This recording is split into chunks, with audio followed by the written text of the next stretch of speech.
प्रिय दर्शकों, नमस्कार।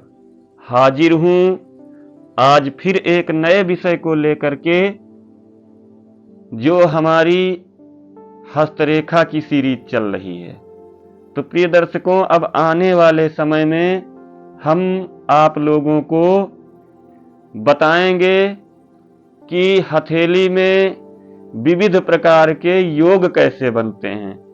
उसके पहले हम आप लोगों को एक जानकारी देना चाहते हैं कि हथेली के जो मुख्य रेखाएं होती हैं उनके विषय में। तो प्रिय दर्शकों, हमारी हथेली में कुछ रेखाएं होती हैं, उन्हें आप लोग चित्र में ध्यान से देखिए।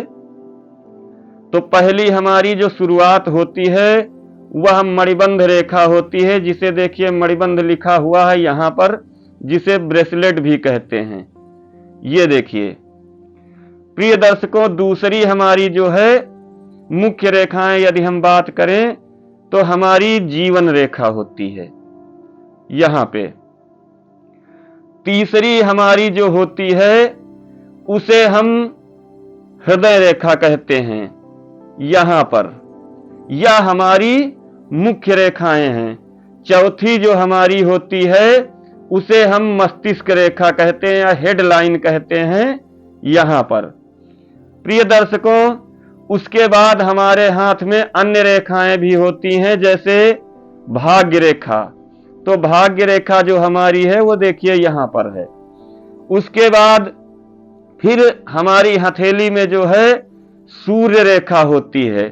इसे भी हम जो है भाग्य रेखा की तरीके ही देखते हैं। प्रिय दर्शकों, हमारे हाथ में जो है मंगल रेखा होती है। इस प्रकार से देखिए यहाँ पर यात्रा रेखा होती है यहाँ पर। यह जो निशान हम लगा रहे हैं प्रिय दर्शकों, इन्हें ध्यान से देखिए। और इस पर से जो एक लाइन जा रही है, जिस रेखा पर वह लाइन जा रही है वही रेखा का वह नाम है। प्रिय दर्शकों, एक पूर्वाभास रेखा होती है, ये देखिए यहाँ पर। फिर एक जेनेटिक लाइन या आनुवांशिक रेखा भी उसे कहते हैं, यहाँ पर होती है। प्रिय दर्शकों, यहाँ पर हमारी स्वास्थ्य रेखा होती है। उसके बाद कुछ जो है मुद्रिकाएं भी हमारी हथेली में बनती हैं, और हमारे हाथ में एक हीलिंग की रेखा होती है, जिसे हम उपचार रेखा कहते हैं। यानी कुछ लोगों को आपने देखा होगा कि यदि अपने हाथ से वह किसी को कुछ भी उठाकर दे दें, उपचार के नाम पर देखा होगा कुछ दवाइयां या जड़ी बूटियां लोग देते हैं और उनसे लोगों को लाभ हो जाता है। तो जिन व्यक्तियों के हाथ में यह रेखा पाई जाती है, उनके हाथ में ऐसा होता है कि वह यदि अपने हाथ से कुछ भी उठाकर दे दें तो लोगों का उससे भला हो जाता है।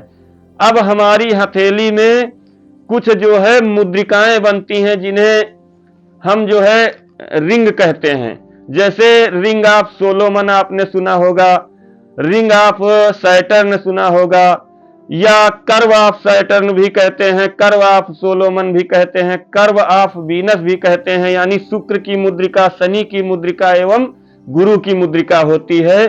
तो यह हमारी जो है वह गुरु और यह जो है हमारी शुक्र की मुद्रिका हो गई। तो प्रिय दर्शकों, इस प्रकार से हमारी जो है हथेली में कुछ मुख्य रेखाएं एवं कुछ जो है मुद्रिकाएं बनती हैं। अब आगे हम बात करेंगे आप लोगों से हथेली से राजयोग या अन्य प्रकार के जो योग बनते हैं वह कैसे देखें।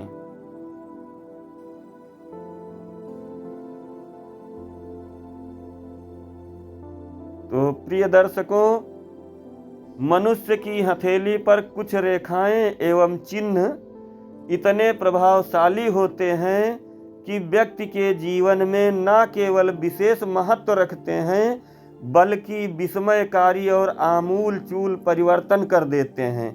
इनकी उपस्थिति जो है वह राजयोग से लेकर के निर्धन योग, जीवन योग से लेकर के मृत्यु तथा मित्र योग से सत्य योग की रचना भी कर देते हैं।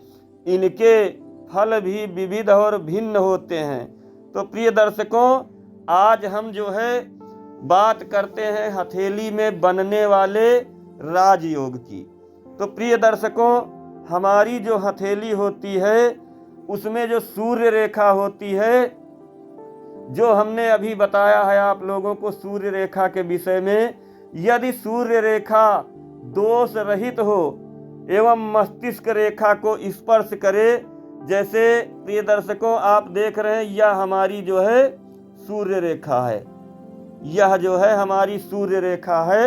और यहाँ पर जो है देखिए यह मस्तिष्क रेखा को स्पर्श कर रही, इस पॉइंट पर देखिए आप लोग, ये जो बीच का पॉइंट बना हुआ है यहाँ जो है मस्तिष्क रेखा को यह स्पर्श कर रही है।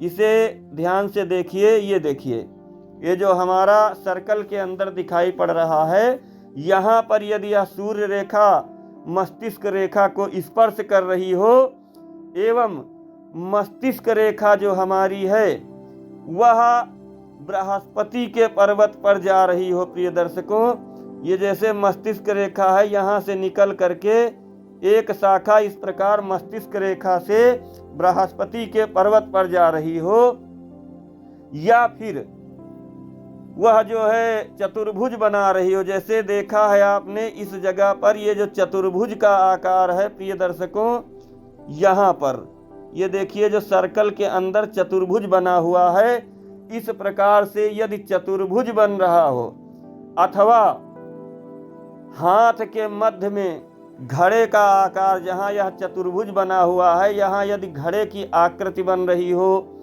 या फिर अश्व यानी घोड़े की आकृति बन रही हो, या स्तंभ यानी खंभे की आकृति बन रही हो, तो ऐसे व्यक्ति जो है देश के उच्चतम पद पर पहुंचते हैं।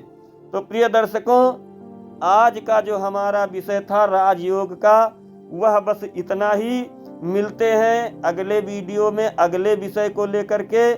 तब तक के लिए नमस्कार। आप लोगों का दिन मंगलमय हो। प्लीज़ आप लोग हमारे जो है वीडियो को लाइक अवश्य करें, सब्सक्राइब करें चैनल को हमारे, एवं शेयर अपने मित्रों के साथ अवश्य ही करें। धन्यवाद।